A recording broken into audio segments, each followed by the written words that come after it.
Olá, sejam bem-vindos a mais um No Princípio Era a Bola, o podcast da Tribuna Expresso em que descomplicamos o futebol, gravado horas depois de Lisboa se pintar de vermelho e branco. Num derby emocionante, disputado mesmo até ao fim, Rafa saiu do banco para dar a vitória ao Benfica, logo a seguir a Rafael Nel quase se ter vestido de herói do Sporting. Quem se riu foi o Futebol Clube do Porto, que superou o Tondela e parece estar a um pequeno passo do título. No entanto, não são estas nenhumas das equipas portuguesas que subsistem na Liga Europa, onde o Sporting Braga brilhou em Sevilha e está nas meias finais. Vamos ainda olhar para o grande duelo da Premier League, onde o City ganhou vantagem perante o Arsenal. Eu sou o Pedro Barato e comigo tenho o Rui Malheiro. Olá, Rui. Viva Pedro, viva Tomás e cumprimentos a todos que nos ouvem. E o Tomás da Cunha. Abraço Pedro e Rui, grande abraço a todos também. O Expresso tem uma nova subscrição que lhe dá acesso completo ao The New York Times, com atualidade, jogos, culinária e muito mais. E ainda aos conteúdos exclusivos da SIC Notícias, incluindo o Direto Vertical, a nova e inovadora emissão que se adapta ao seu smartphone. Subscreva em expresso.pt/digital. Expresso. Liberdade para pensar. Começamos então por Alvalade. Tomás, numa temporada tão atribulada, a vitória de ontem salva a época do Benfica? Não salva para já, vamos ver se significa alguma coisa em termos de classificação, porque esse é o grande objetivo que resta à equipa de José Mourinho. Marca um ponto, obviamente, vencer em Alvalade, até pela forma como o Sporting se tem batido nos jogos em casa, não é nada simples, e o jogo até foi atípico para a realidade do futebol português nos clássicos recentes, porque era um jogo em que as equipas tinham de vencer e, portanto, tiveram de arriscar também em determinados momentos do jogo. Obviamente, aquela meia hora inicial teve um Sporting mais fresco, a nível da pressão, a conseguir forçar mais erros do Benfica, mas depois do golo encarnado o jogo ficou mais confortável para a equipa de Mourinho, e aí notou-se também notaram-se as nuances táticas que Mourinho quis implementar e que até explicou depois na conferência de imprensa, nomeadamente no posicionamento de Richard Rios e de Auschwitz numa vigilância direta a Trincão, e a Richard Rios a proteger o intervalo no centro-direita para evitar o jogo interior do Sporting e acompanhar também alguns movimentos de ruptura caso existissem. Mas o Benfica, defendendo baixo, não esteve assim tão desconfortável. O Sporting criou poucas oportunidades nessa fase do jogo, também porque havia poucos espaços para jogar, e o Benfica nunca deixou de ameaçar na saída rápida, nomeadamente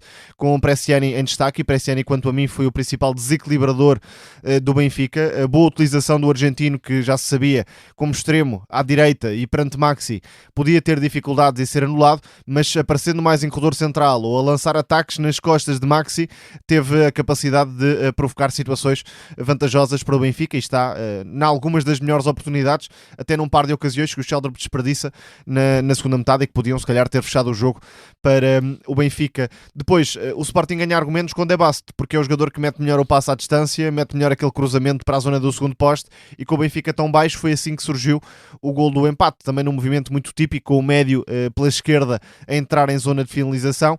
E a reação do Sporting foi sempre liderada por Morita.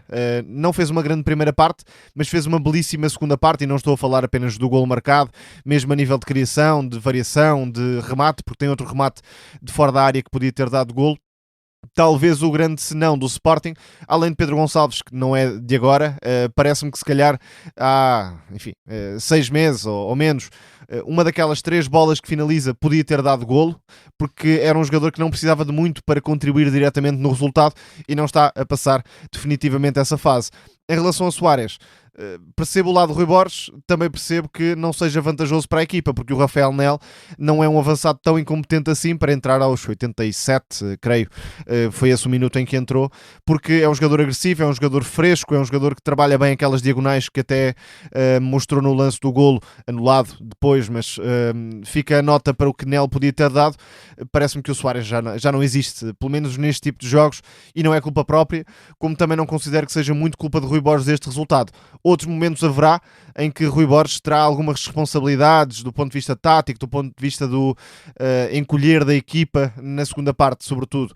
mas aqui o Benfica, com as alterações que fez, ganhou dimensão, ganhou frescura, ganhou desequilíbrio. A jogada do golo é muito boa, trabalhada entre os três médios e com um toque sublime de Barreiro para a entrada de Rafa, e o Sporting não ganhou grande coisa com as alterações, até porque algumas delas vieram se calhar demasiado tarde para aquilo que o Sporting pretendia. Portanto, este talvez seja o derby clássico em que o Rui Borges tem menos responsabilidade. Há aqui um acumular de erros de gestão por um lado, erros de mercado por outro, que levam a que o Sporting nesta altura esteja tão debilitado. Portanto, Mourinho, nesse sentido, conseguiu usar as cartas que tinha e levou a vitória.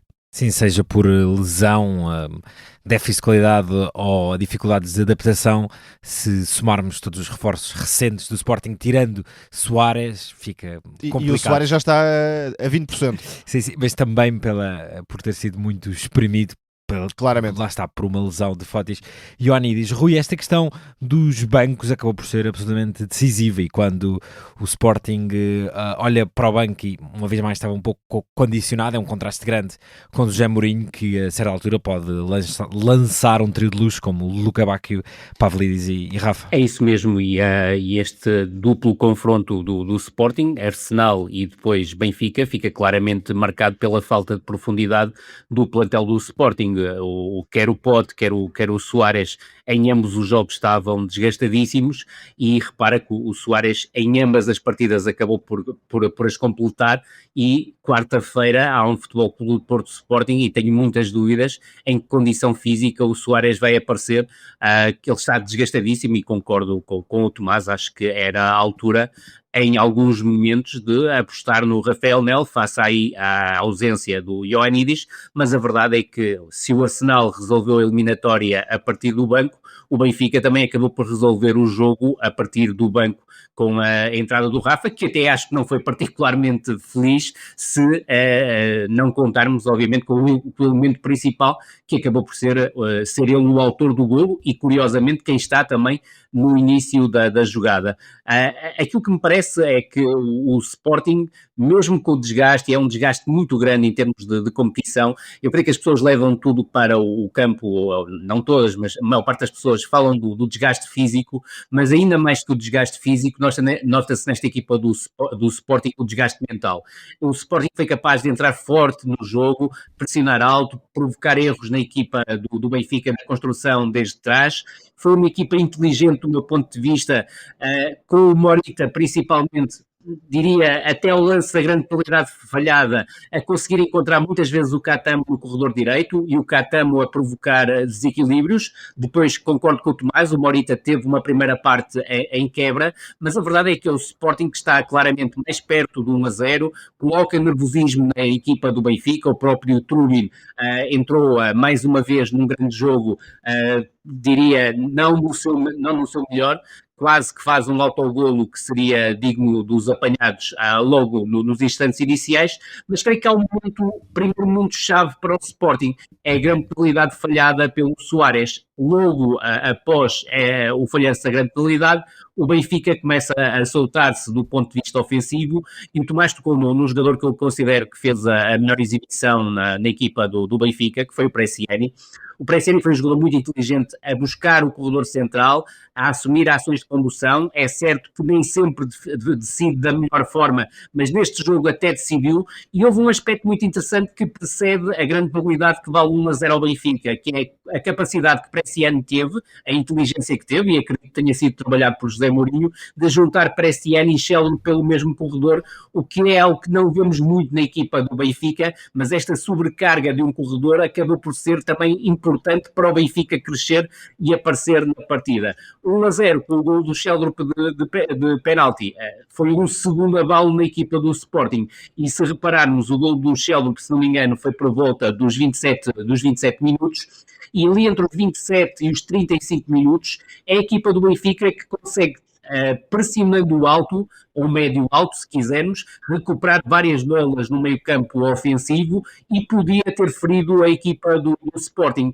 A verdade é que o jogo acaba por ter uma reação do Sporting até ao intervalo, principalmente naqueles últimos 10 minutos da primeira parte, e aí sim o Benfica começa a estabelecer aquilo que foi um bloco baixo, que surgiu em vários momentos da partida, sem qualquer prurido em fazer uma última linha a 5, a 6 ou a 7, consoante perante as necessidades, e destacar claramente o acompanhamento que o Austin se fez ao Trincão, e o Rios, que teve muito tempo perdido, acabou por encontrar o jogador em quem encaixava no Pote, e isso significou que o Benfica preencheu muitas vezes os meios espaços, e é nesse espaço particular, ou seja, nesse meio espaço particular, que a equipa do Sporting acaba por criar muitos desequilíbrios, o que não sucedeu no jogo de ontem. Na segunda parte, a leitura do Tomás é exatamente igual à minha.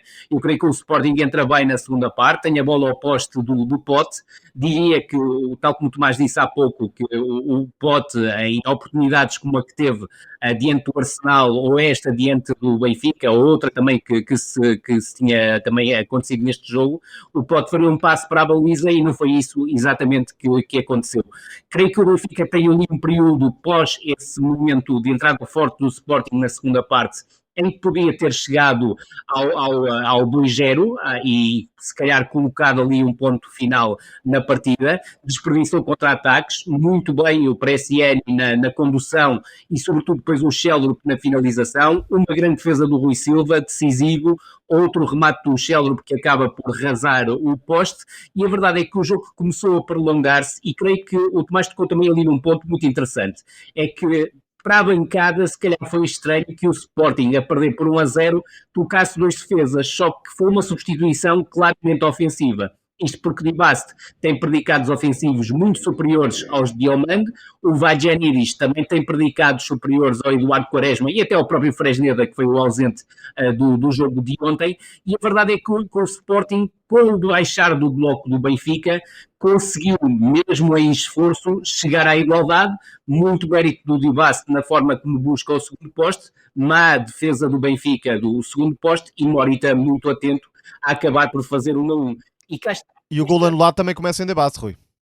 O gol anulado, tecnicamente, é fantástico. Sim, a recepção de Trincão também é muito boa. E até defensivamente há um detalhe muito bom do António Silva para deixar o Nel fora de jogo. É um gol do António Silva, basicamente. Exatamente. É verdade. E antes de chegar a esse ponto, dizer também que, cá está, a tal montanha russa que a equipa do Sporting vive do ponto de vista mental, fez com que, após o 1-1, a equipa do Sporting chegasse ali a ter um momento em que ameaçou claramente o 2-1. E aí é que Mourinho jogou aquilo que Rui Borges não tinha, suplentes. E a verdade é que as entradas do António Silva até conseguiu, do ponto de vista defensivo, como há pouco estávamos a dizer, ser importante, mas sobretudo as entradas do Kebakio, do Rafa e do Pavlidis trouxeram uma nova dinâmica ofensiva ao Benfica, que se tornou muito mais ameaçador. Eu continuo a dizer que o Kebakio é um jogador que quer começar sempre e acabar os lances, toma demasiadas más decisões, mas a verdade é que o Benfica conseguiu encostar o Sporting atrás e acaba depois por chegar ao golo da vitória, num lance, tal como o Tomás dizia há pouco, muito bem gizado pelo corredor central, e aqui destacar a assistência do Barreiro. Eu percebo, para muitas pessoas o Barreiro terá sido o melhor jogador em campo, eu estou muito mais na linha do Tomás, também valorizo mais a criatividade, e creio que o Pressiani, apesar de ter sido substituído e não ter estado no momento fulcral do jogo, acabou por ser a exibição mais consistente da equipa do Benfica ao longo da partida. Tomás, o Rui estava aqui a falar sobre as alterações que o José Mourinho foi fazendo. Para o treinador do Benfica parece ter sido um jogo particularmente importante, porque pelo menos a sensação que me deu é que Mourinho apostou na equipa dele, na equipa que ele queria, com um trio de médios, com um ponta de lança mais capaz de ganhar a profundidade e guardando no banco gente para um final que muitas vezes nestes jogos a coisa abre-se e os jogos vão mesmo até ao fim, e ligando menos a estatutos, digamos assim. Entre isso, a necessidade desta vitória, a maneira também como este derby potencia algumas narrativas que o treinador inteligentemente já foi dizendo. Não perdi nenhum clássico no campeonato, leva a questão do segundo lugar até ao fim.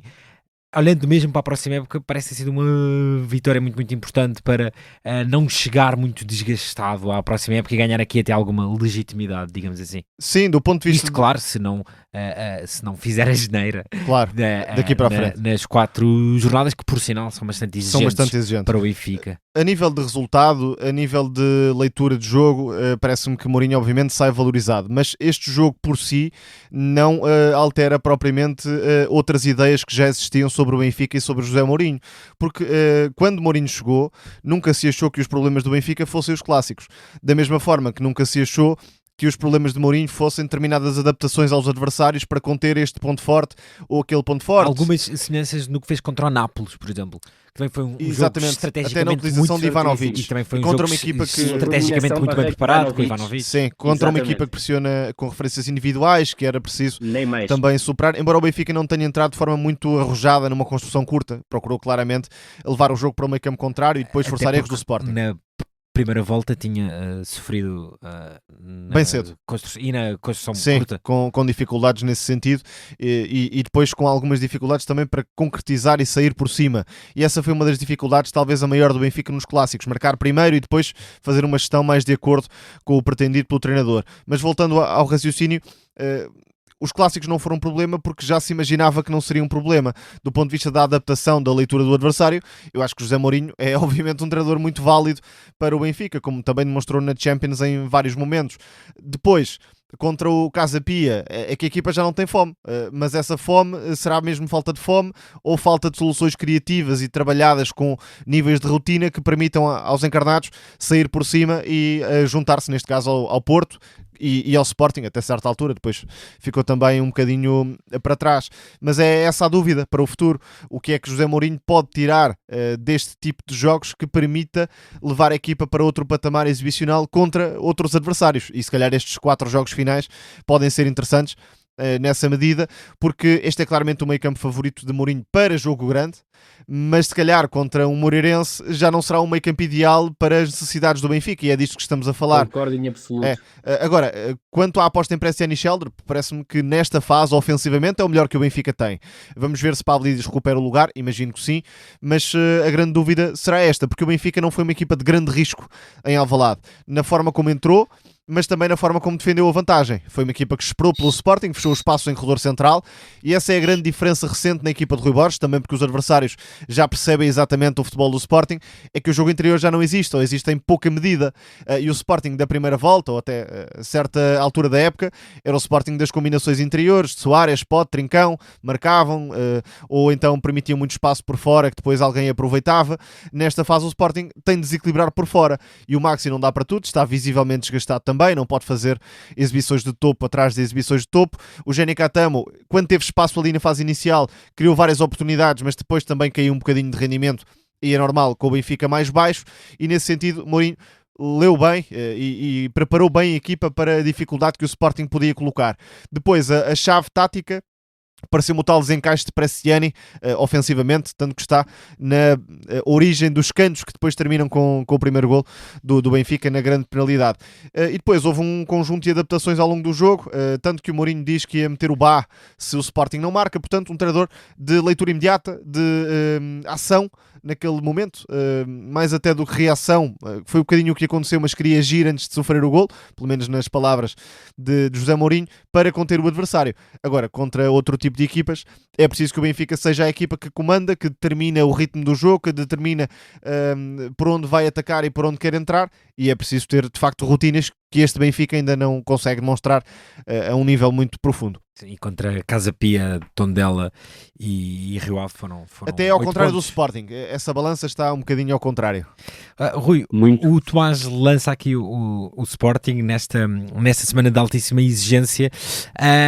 É uma situação complicada porque já daqui a 48 horas tem o clássico no Dragão, que ganha aqui contornos particularmente importantes, porque ganhar a taça é agora aquilo a que a equipa de Rui Borges pode agarrar, mas olhando até à tal questão do banco, para uma equipa que está muito cansada, nem se vislumbra muito por onde é que Rui Borges pode rodar e refrescar a equipa para esse jogo completamente decisivo na época. Sim, repara que nós aqui há uma semana, quer o Tomás, quer eu, falávamos exatamente dessa questão. O Rui Borges estava a um passo de dar, se quisermos, e desculpem a repetição, 3 passos muito importantes em termos de carreira como treinador do Sporting, e neste momento corre claramente o risco de perder, se quisermos, 3 finais, e estas finais obviamente colocadas entre aspas. E isso pode mudar, e de forma, do meu ponto de vista, injusta, aquilo que tem sido o percurso do treinador como treinador do Sporting. É óbvio que eu não concordo com todas as opções que tem, mas creio que deve ser claramente levado em linha de conta aquilo que é o plantel do Sporting hoje em dia. E não me parece que o treinador tenha grandes responsabilidades naquilo que se tem vindo a suceder nos últimos jogos, porque, na verdade, aquilo que parece é que houve falhas em termos de aquisições. Não sei se o treinador tem muito ou pouco a ver com isso. Sempre se falou que o departamento do scouting tinha também um peso muito grande naquilo que eram os triunfos do Sporting, quer com a Rui Borges, quer principalmente com o Rubén Amorim, mas a verdade é que olhas para o próximo jogo diante do Futebol Clube do Porto e entra aquela questão: será que há algum substituto para Pote? Faia parece-me completamente fora das contas. Nem no banco esteve ontem. Exatamente, e daquilo que tem mostrado, ainda bem para o Sporting. Ainda por cima, o Afonso Moreira está a brilhar no Lyon, fez um grande jogo com o PSG, e o Alisson, que é sobrevalorizado claramente pelos adeptos do Sporting, só que a comparação está a ser Alisson com ninguém. E portanto, claro que o Alisson está a ganhar bastante. Sim, aí as lesões de Luís Guilherme e de Fotis foram absolutamente... Comprometeram, porque não é só o que os jogadores não deram, como a sobrecarga que implicaram em Pote, em Trincão, em Soares. E o Luís Guilherme, mesmo partindo do banco, teria sido um jogador importantíssimo, quer no jogo diante do Arsenal, ou se quisermos até nos 2 jogos diante do Arsenal, quer no jogo diante do Benfica. Não é a mesma coisa colocar Kenda, porque não podes pedir um milagre ao Kenda. O Kenda esteve muito tempo parado, creio também que fez algum trabalho a nível físico, porque está mais robusto, e isso não ajuda o jogador a tirar as suas maiores capacidades, ou melhores capacidades que possui. É impossível que isso aconteça, que ainda esteve uma volta, praticamente, foram 16 jogos, fora da competição, e ele não pode chegar e de um momento para o outro ser o jogador que os adeptos do Sporting acham que ele era, e era mesmo, antes da até porque lesão. Parece num processo de transformação físico. Completamente, esse é o ponto, Tomás, e não creio que seja um processo benéfico, nomeadamente para aquilo que o Sporting precisa neste momento. Ou seja, não me parece que o Kenda até ao final da temporada, mesmo que o Sporting ultrapasse o Futebol Clube do Porto e vá à final da Taça de Portugal, que o Kenda vá ser um jogador com a importância que poderia vir a ter se não tivesse a ter esse processo de transformação física, que é claramente trabalhado pelo Chelsea, e isso levar-nos-ia a outras questões, a questão do jogador ter feito o tratamento no Chelsea, e que neste momento não beneficiam minimamente que o jogador tenha impacto a partir do banco. Eu creio que se calhar chegou a altura de Rui Borges pensar em Daniel Bragança como pensou diante do Arsenal, para fazer em algumas circunstâncias o lugar do Pote, mas a verdade é que também me parece que Maxi Araújo está desgastadíssimo. Veremos como é que surge no Dragão, porque o tempo de recuperação é mínimo. Soares pode marcar no Dragão, não vou dizer que não, mas todas as probabilidades apontam para que não consiga. Está desgastadíssimo, foi engolido pelo Otamendi, e é curioso, o Soares tem dificuldades quando joga contra o Otamendi. Eu creio que há ali um fator negativo do jogador argentino sobre a cabeça do jogador colombiano. E depois também é questão, manter Pote como titular, pensar na gestão física de Morita, neste momento sem qualquer tipo de gestão física, e perceber se Fresneda recupera, se João Simões recupera e estará apto para jogar, porque são essas pequenas alterações que o Rui Borges pode fazer. Ele não tem soluções, se quisermos, do quarteto da frente que sejam óbvias para fazer alterações. E este jogo diante do Futebol Clube do Porto é um jogo complicadíssimo para o Rui Borges. É certo que o Sporting parte em vantagem, e essa vantagem não pode ser esquecida. O Sporting ganhou, e cá está, o Rui Borges também ganha jogos grandes, ganhou o Futebol Clube do Porto na primeira mão, e eu creio que ele também vai ter que ser sagaz a gerir essa vantagem. Eu percebo que o Sporting tem uma identidade, não o utilizou exatamente diante do Arsenal, mas eu creio que a inteligência que mostrou a defrontar o Arsenal pode ser muito útil para defrontar o Futebol Clube do Porto, mas tenho a certeza de uma coisa, o Futebol Clube do Porto ontem, mesmo não fazendo uma exibição convincente, e já lá vamos, está claramente num período alto, mesmo depois de ter sido eliminado pelo Nottingham Forest. O Sporting está num período a nível mental mesmo muito baixo. Sobre o Rui Borges, muito rapidamente, só para concluirmos, acho que esta época fica marcada por um erro de comunicação do treinador do Sporting, que é precisamente a frase sobre não é preciso ganhar jogos grandes para ser campeão.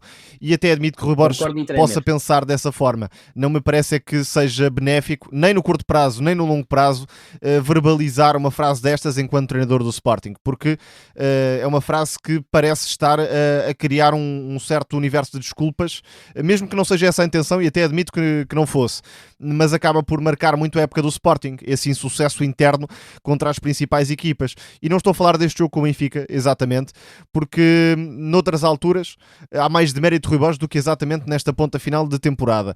Porque se havia motivo de apontar o dedo ao treinador, era antes, porque agora o Rui Borges está a competir com armas desiguais nas várias competições. Já não vou ao Arsenal, porque aí é óbvio, mas mesmo em relação ao Porto, por exemplo, o Porto só no papel interior esquerdo pode começar com o Gabriel Veiga, pode começar com o Mori, até pode começar com o Fofaná, e até no limite, noutro cenário, podia começar com o Pablo Rosário, se quisesse fugir um bocadinho ao guião habitual. Portanto, o Porto tem duas equipas, mérito de mercado e mérito da gestão do treinador. Talvez Rui Borges em certos momentos pudesse ter confiado mais no Nel, ou mais cedo, também poderia ter talvez puxado mais pelo Flávio Gonçalves, mas é por aí. De resto, o plantel é o que sobrou face às lesões. Não sei o que se passa na performance do Sporting, mas de facto não é normal o que vai acontecendo, e não é de agora, e no processo de recuperação de lesões, e o mercado foi claramente insuficiente. Já não vou ao mercado de verão, mas sobretudo o mercado de janeiro não compensou o plantel, e nesta altura há armas desiguais. Vamos ver o que acontece na Taça de Portugal. Com mais 7 pontos que o Benfica e mais 8 que o Sporting, ainda que os Leões tenham menos uma jornada, segue o Futebol Clube do Porto, que bateu o Tondela por 2-0, chegou ao intervalo empatado a 0, mas depois as alterações de Farioli e Rui foram decisivas para o forte recomeço de uma equipa que parece ter tudo para ser campeã. Claro que sim, a porta do campeonato estava mais do que entreaberta, agora está escancarada para o Futebol Clube do Porto ser campeão, até porque das 4 equipas, aliás, das 3 equipas da frente, é claramente a equipa que tem um calendário mais favorável, e se quiséssemos alargar até ao 5º classificado, é claramente a equipa que tem o calendário mais acessível. O Futebol Clube do Porto entrou logo com aquela cena absolutamente inaudita de vermos os adeptos do Futebol Clube do Porto a festejar um golo do Benfica, que me lembro em vida nunca tinha visto igual. Claro que se percebe porque é que foi festejado o golo de Rafa no Dragão, era definitivamente o escancarar de portas do título, e os aliados estão cada vez mais perto, mas sobretudo esse efeito Rafa também acabou por apagar algum nervosismo que podia acontecer, sobretudo vindo da bancada depois da derrota diante do Nottingham Forest. Deixa-me dizer isso aqui num à parte muito breve. Percebe-se que há um crescimento do Nottingham Forest com Vítor Pereira, mas o Futebol Clube do Porto merecia seguir em frente, mesmo com o condicionamento, e que foi um condicionamento extremamente grave, da expulsão do Bednarek, naquele lance logo no início do jogo diante do Nottingham Forest. Olhamos para a segunda parte e percebemos o Futebol Clube do Porto, para enviar 2 bolas ao ferro, o Nottingham Forest, em termos de perigo, foi sempre em reação às ocasiões de golo da equipa do Futebol Clube do Porto. Ontem, diante do Tondela, o Futebol Clube do Porto não surgiu particularmente inspirado. É certo que havia um registro de clamor das bancadas que empurrava a equipa, mas foi uma equipa que teve dificuldades para ligar criação com finalização com qualidade. É certo que explorou muito o jogo exterior, houve 2 combinações à direita entre o Alberto Costa, o Freixoto e o PP. O PP fez 90 minutos, ou quase 90 minutos, não, fez mesmo os 90 minutos muito, muito interessantes, e à esquerda digo muito das iniciativas individuais do Pietruszewski. Deixa-me dar uma nota apenas sobre o Tondela. O Tondela provavelmente, se tivesse trocado o treinador mais cedo, não estaria na situação em que está. Agora, são dois treinadores, Bacci e agora Gonçalo Feio, com ideários completamente distintos, até na forma como comunicam, porque deixa-me dizer que uma das agradáveis surpresas deste final de temporada foram as 3 conferências pós-jogo de Gonçalo Feio, em que descascou o jogo completamente e até apontando equívocos na sua equipa e não se, diria, prendendo ao resultado ou ao resultado menos bom para estar a dizer que foi injusto ou deixou de ser justo. Foi uma equipa que se apresentou em 5-4 no momento defensivo, é certo que tem limitações no seu processo defensivo, mas foi uma equipa que procurou soltar-se do ponto de vista ofensivo em 3-4-1-2 e isso tinha-lhe valido, por exemplo, no jogo contra o Gil Vicente, ter conseguido roubar 2 pontos à equipa de Barcelos, porque é aquele posicionamento do Rodney Lopes como 10, com os extremos a serem lanças, que é algo que era muito hábito na década de 1990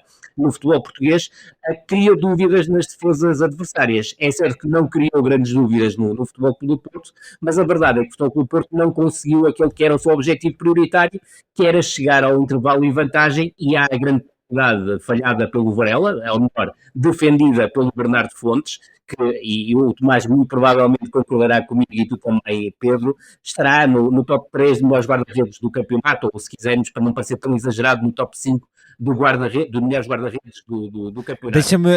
Deixa-me só dizer aqui à parte, um dos melhores guarda-redes espanhóis dos últimos 30 ou 40 anos é um espectador assíduo do Tondela, por razões evidentes, Santi Cañizares, e há uns tempos em Espanha confidenciou que o seu filho não jogava porque havia, palavras dele, um fenómeno na baliza do Tondela, e até apelava a que os clubes espanhóis estivessem atentos a ele. Portanto, vai para a Espanha, não é? Portanto, já houve esse... Atenção que o Sporting Braga ainda tem 40% reconhecimento, de facto, de uma das confirmações deste campeonato. Sem dúvida alguma. Isto porque, para quem não souber, o filho de Santi Cañizares é guarda-redes suplente do Bernardo. Exatamente. Na segunda parte, tal como dizias, e muitíssimo bem, as substituições acabaram por ser importantes, não tanto pelos jogadores que saíram, ou seja, o Kivior e o Rodrigo Mora, porque estavam com cartões amarelos. Eu ainda continuo a ter algumas dúvidas sobre essas opções para fazer substituições tão precoces, mas é uma lógica que o Farioli segue e continua a seguir. Agora, as entradas do Pablo Rosário e do Gabri Veiga revolucionaram completamente o jogo da equipa do Futebol Clube do Porto. Não é por acaso que é uma condução do Rosário como central esquerdo, sem pressão por parte da equipa de Tondela, e acho que aí falhou. Era um elemento importante ter alguém saltado no Pablo Rosário, ninguém saltou, e a verdade é que ele conduziu, fez o passe para as entrelinhas, o Gabri Veiga dá um toque que acaba por permitir ao Golo ter um ótimo movimento, e o Golo continua divorciado do golo, mas tem trabalhado muito para a equipa, e eu creio que isso é uma vantagem considerável em relação àquilo que o Moffi tenha oferecido à equipa quando é chamado, e a verdade é que o Golo acaba por bailar diante de 4 adversários e oferecer o golo ao Gabri Veiga e fazer 1-0. Esse golo, se quiseres, matou claramente a resistência do Tondela. O Tondela que acaba só por se soltar do ponto de vista ofensivo no último quarto de hora, mas sem criar perigo ao Diogo Costa, e a verdade é que o Futebol Clube do Porto, sem forçar, a pensar claramente já no jogo de quarta-feira, teve ali hipóteses de alargar o marcador. Bernardo, mais uma vez, a negar golos, 2 ao Fraultz e creio que foi ao Alberto Costa, exatamente, foi ao Alberto Costa, e, sobretudo, o Futebol Clube do Porto a conseguir chegar ao 2-0, em nova jogada em que o Pablo Rosário tem um papel muito, muito importante, porque está, mais uma vez, na gênese do lance, muitíssimo bem concluído pelo Fraultz no ataque à profundidade, curiosamente na sequência de um ressalto em que o Golo tem uma recepção de bola deficiente, mas acaba por permitir que o Fraultz fique isolado, basta 3 adversários e, sobretudo, o Bernardo. E eu reparei que houve algumas críticas ao Bernardo pelo golo sofrido, mas a verdade é que quando remata a queima-roupa a 5 metros do guarda-redes é quase indefensável, mesmo que ele esteja no caminho da bola. Tomás, falámos bastante de gestão e de cansaço há pouco. Fraultz acaba por ter aqui um contraste com alguns jogadores do Sporting, porque quando parecia que estava ali a quebrar em dezembro, janeiro, ele não faz qualquer jogo a eliminar da Liga Europa a titular, e claramente que nesta fase decisiva do campeonato regressou ao nível de agosto, setembro, outubro. Esse exemplo é claríssimo sobre a necessidade de profundidade do plantel, porque o renascimento de Froholt coincide com o mercado de janeiro, ou pós-mercado de janeiro, e com a quantidade de opções que o Porto conseguiu dar ao meio-campo, nomeadamente com a entrada de Fofana, que também teve os seus momentos de importância, e foram alguns. Portanto, além dessa recuperação da energia de Froholt, que no fundo sempre foi um fiel representante da ideia pressionante de Farioli, mas também surgiu um Froholt goleador, e na primeira metade da época não era propriamente um médio com uma apetência especial para o gol, tendo em conta os movimentos que fazia. Até foi usado em determinados períodos da época, mais na fase inicial, como um médio que se aproximava mais da construção do que das zonas de ruptura e finalização, e isso deixou de acontecer a certa altura. Neste jogo até me pareceu que o Porto estava um pouco ansioso ao início, não sei se pelo cansaço acumulado ou talvez por sentir ali um match point que trouxe alguns erros não forçados e pouco habituais. Por exemplo, o Kivior esteve claramente abaixo do que já mostrou noutras partidas, ainda falha uma grande penalidade, mérito do Bernardo Fontes, é verdade, mas o Alan Varela também não tem a melhor execução. Mas o lado direito já existia na primeira parte, o Alberto Costa está a atravessar um excelente período, por mais que tenha ficado ligado ao gol do Nottingham Forest na eliminação do Porto, com uma perda de bola que era escusada naquela fase em que a equipa estava ainda a tentar habituar-se à inferioridade numérica, mas está num momento de grande profundidade, diversidade nos movimentos ofensivos, entende-se bem com o PP, permite que o Froholt também ataque aquele espaço por dentro para ameaçar na grande área, e o lado direito do Porto funcionou, mas o lado esquerdo não funcionou muito bem na primeira metade, como tem sido habitual, e isso alterou-se também com a entrada de Pablo Rosário, para meter mais espaços por dentro, está na origem dos 2 golos do Futebol Clube do Porto, e também do Gabri Veiga, que de facto, beneficiado pelo Denis Gul, é verdade, consegue ter o mérito de finalizar e dar aí sim o descanso à equipa de Farioli. Acho que há mérito pela proatividade, porque podia deixar as substituições para os 60 ou 65 e quis alterar logo aquilo que não estava a sair tão bem à equipa do Porto. Não foi uma exibição muito conseguida do Rodrigo Mora. Este papel híbrido de joga, não joga, tem aqui um pequeno toque, não está a ser muito benéfico. Era um jogador...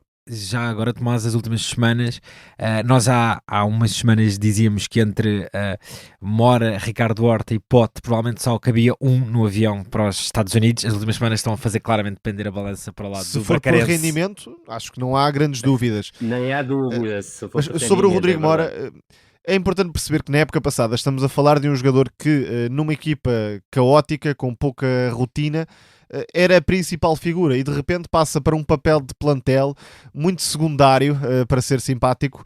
Tem claramente uma opção à frente que dá mais rendimento à equipa dentro do ideal Farioli. E joga sempre em contrarrelógio, não é? Aquela joga sensação... sempre com a necessidade de mostrar isso, não está a ser... Se não fizer algo até aos 50, 55, sai. E mesmo que faça, não é garantido que consiga provocar alguma diferença nesse sentido, sem beliscar o Gabri Veiga, que é um reforço até que eu considero pouco valorizado para a importância que está a ter no Futebol Clube do Porto.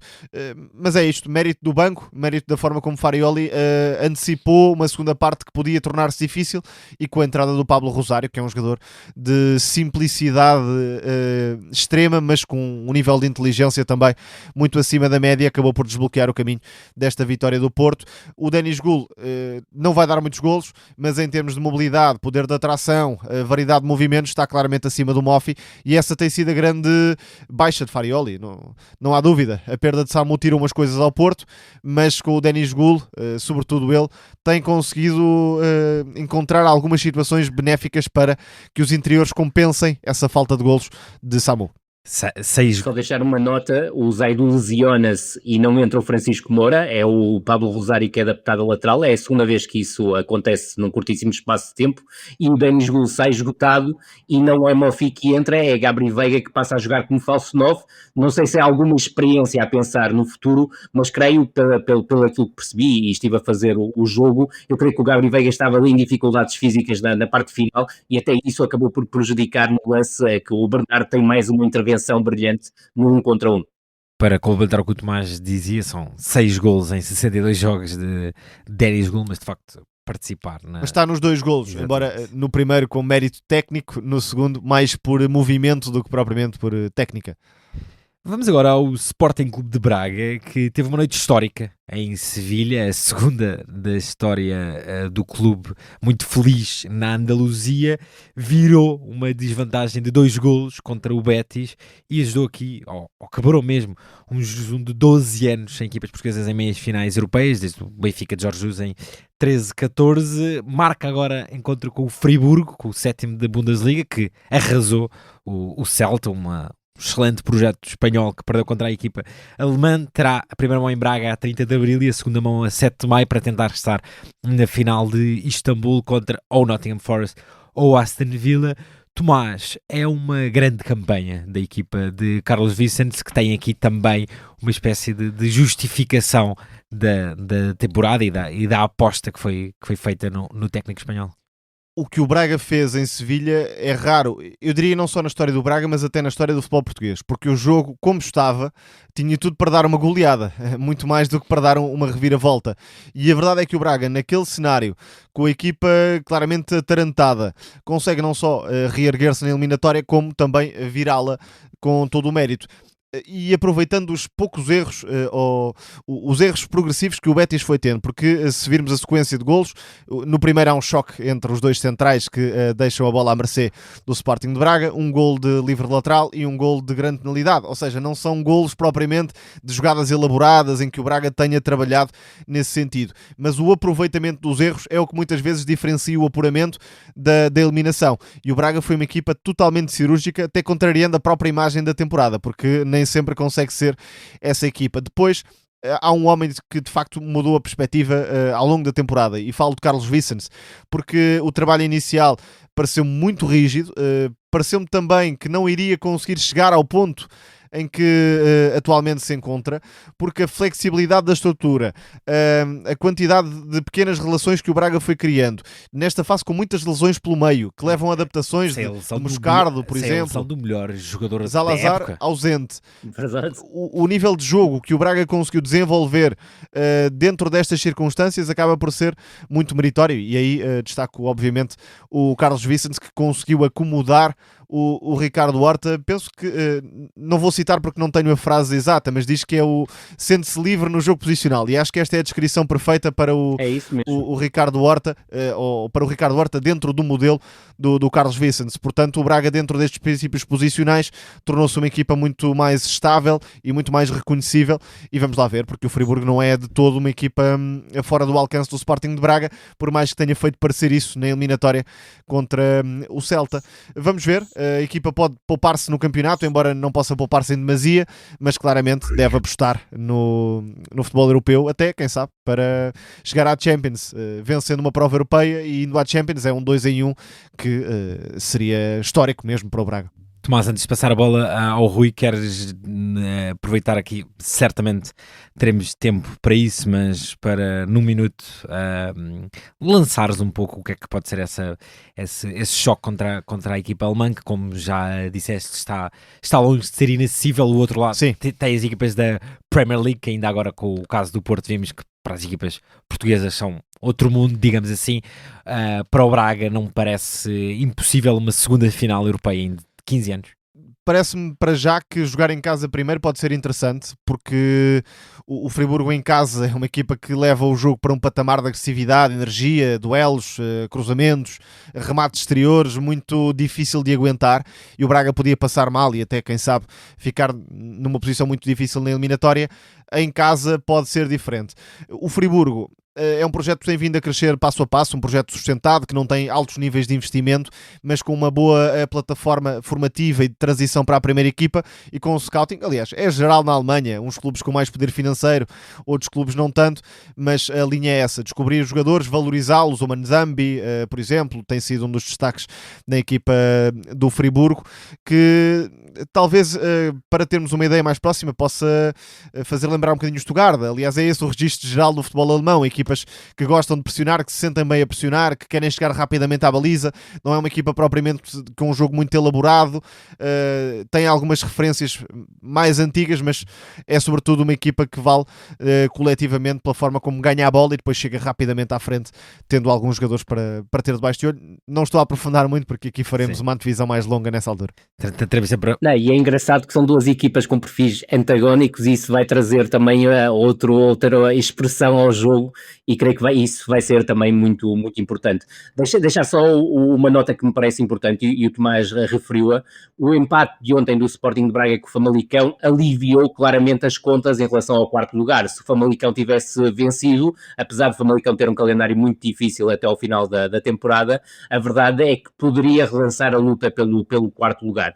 Agora, aquilo que me parece menos admissível é que estando o Sporting de Braga em quarto lugar e admito perfeitamente que o Famalicão e o Gil Vicente, que eram as equipas que ainda podiam chegar a esse lugar, facilitariam um pouco a situação. Eu creio que não faz muito sentido que o Sporting de Braga, para bem, obviamente, do futebol português, tenha que jogar a meio da semana com o Casa Pia. Esse jogo já estava marcado, mas, sobretudo, saber pela Liga, num domingo de manhã, que tem que jogar diante do Santa Clara num domingo antes de receber o Friburgo na quinta-feira. Muito sinceramente, acho que, primeiro, a gestão da próxima jornada foi feita completamente em cima do joelho, sem nada que o justificasse. Ou seja, o calendário tinha que estar apresentado na sexta-feira de manhã, antes de começar esta última jornada. E depois, sobretudo, essa questão, não sei se o Sporting de Braga fez um pedido, admito que não tenha feito, mas creio que a própria Liga, em benefício do futebol português, e volto a afirmar, acredito perfeitamente que nem o Famalicão nem o Gil Vicente colocassem alguma objeção,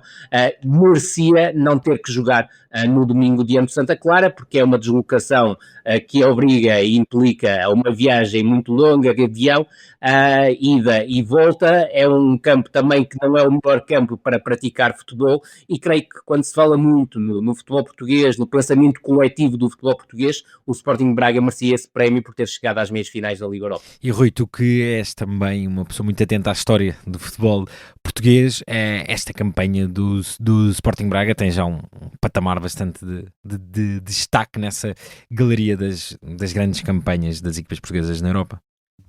Claramente, e sobretudo destacar que La Cartuja acaba por ser o estádio, se calhar, mais mítico para a história europeia do Sporting de Braga.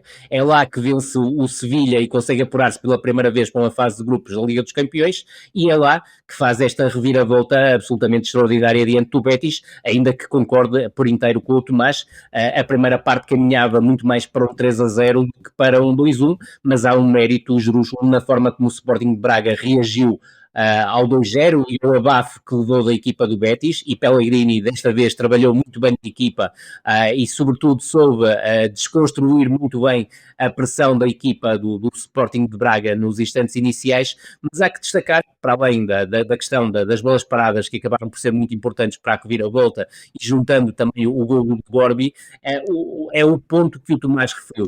Esta equipa do Sporting de Braga estabelece um futebol associativo muito interessante, com grande proximidade entre os jogadores, o que favorece claramente as ligações. É uma equipa que sabe sobrecarregar um corredor de forma muito sagaz e, curiosamente, ontem diante do Famalicão experimentou algo que tem dificuldades de fazer durante a época pelas características dos seus avançados. Foi o que aconteceu no lance do 1-0, que é um passe longo do Vítor Carvalho na profundidade, e o Fran Navarro acaba por conquistar as costas da equipa do Famalicão e bater o guarda-redes Karevic.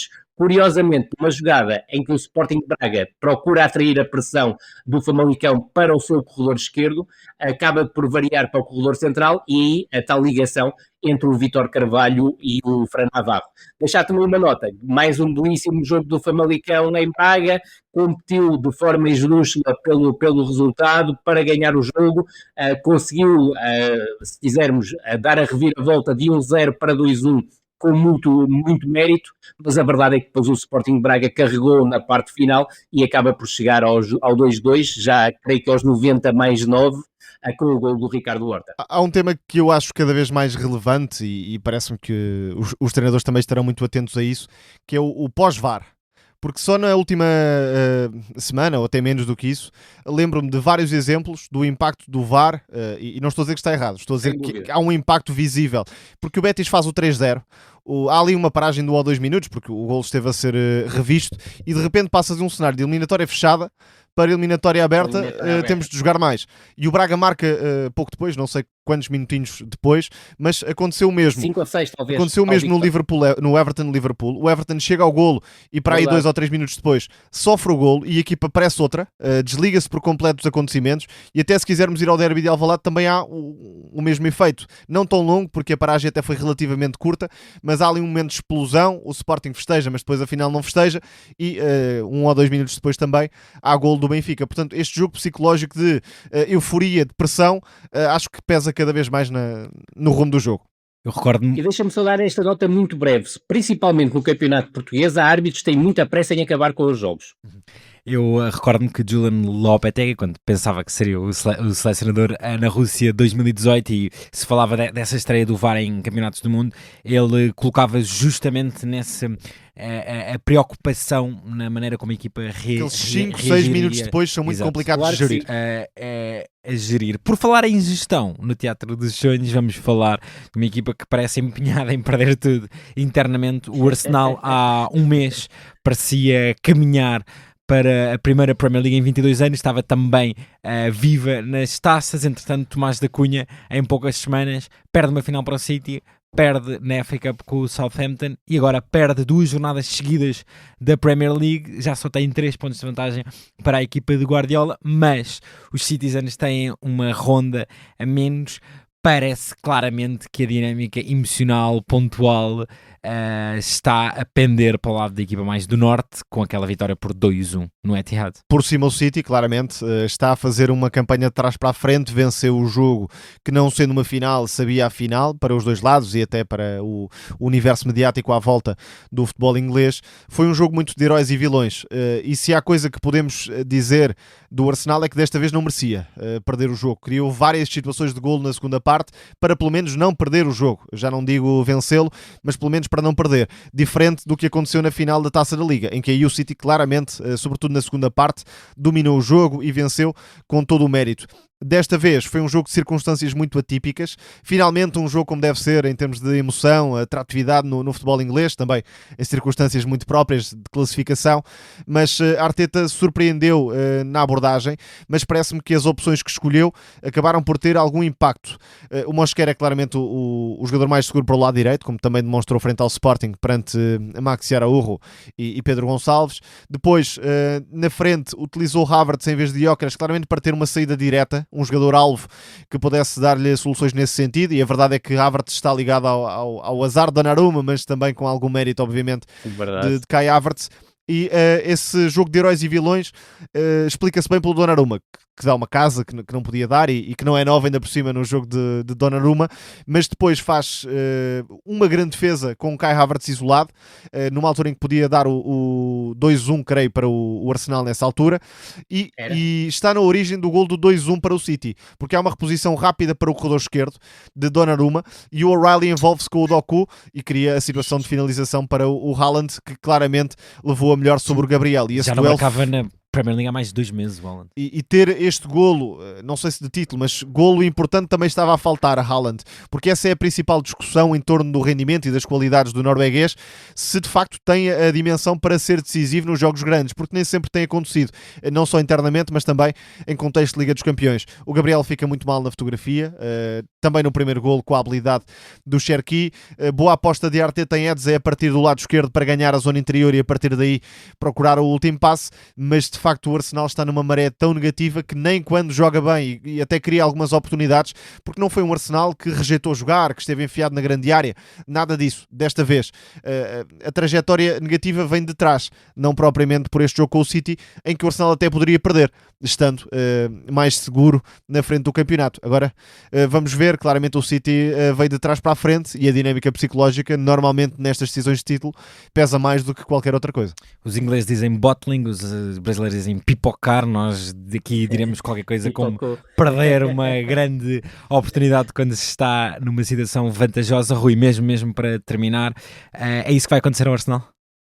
Eu acho que sim, e aliás creio que o Arsenal nem sequer vai à final da Liga dos Campeões, nem sequer vai ser campeão inglês Sinceramente é essa a sensação que me passa, mas não tendo visto, ainda não vi o jogo completo de ontem, fiquei claramente com a ideia, pelo resumo alargado de 12 minutos que vi, que a equipa do Arsenal jogou muito melhor do que tinha feito nos jogos anteriores, e concordo claramente com a ideia do Tomás sobre a partida. Se o jogo tivesse caído para o Arsenal não seria nada escandaloso, e a verdade é que o Arsenal vinha numa situação de clara quebra, quer a nível da produção ofensiva, quer a nível da competência defensiva, e creio, e o Tomás referiu isso e muito bem, que um dos elementos-chave, se quisermos, da eliminatória diante do Sporting foi na segunda mão o Mosquera jogar como defesa direito e não jogar o Ben White. Foi então mais um episódio de No Princípio Era a Bola, com sonoplastia de Tomás Delfim, Tomás da Cunha, Rui Malheiro. Obrigado. Boa semana.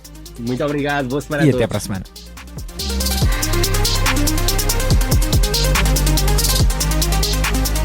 Grande abraço.